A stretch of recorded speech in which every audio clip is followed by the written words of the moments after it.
ഈ സ്വപ്നത്തിൽ വന്ന ഭഗവാന് വളരെയധികം പ്രത്യേകതകളുണ്ട്.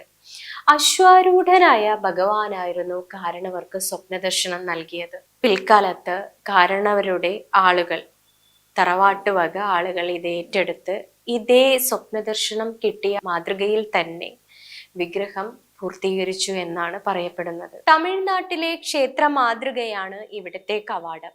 ഭീമാകാരമായ ദേവരൂപങ്ങൾ ഇവിടെയുണ്ട്.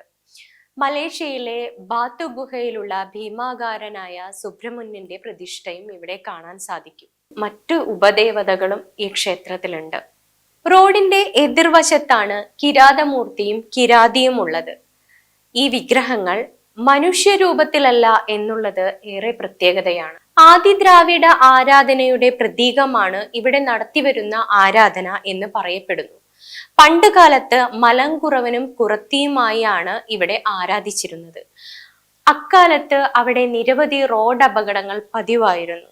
നിരവധി മരണങ്ങൾ നിരന്തരമായി നടന്നിരുന്ന സാഹചര്യത്തിൽ പ്രശ്നം വെച്ച് നോക്കിയപ്പോൾ പ്രശ്നവിധിയിൽ മലങ്കുറവനും മലങ്കുറത്തിയുമായിട്ടല്ല ഈ വിഗ്രഹങ്ങളെ ആരാധിക്കേണ്ടതെന്നും കിരാതനും കിരാതമൂർത്തിയും കിരാതിയുമായിട്ടാണ് ഇവിടെ വിഗ്രഹാരാധന നടത്തേണ്ടത് എന്ന് പ്രശ്നത്തിൽ തെളിയുകയും പിൽക്കാലത്ത് ഇതേ കിരാതമൂർത്തിയെയും കിരാതിയെയും അതേ രൂപത്തിൽ അവിടെ ആരാധിക്കുകയും ചെയ്തു എന്നും ശനിയാഴ്ച ദിവസങ്ങളിൽ ഈ കിരാതമൂർത്തിക്കും കിരാതിക്കും വിശേഷാൽ പൂജകൾ നടത്തി വരുന്നുണ്ട്.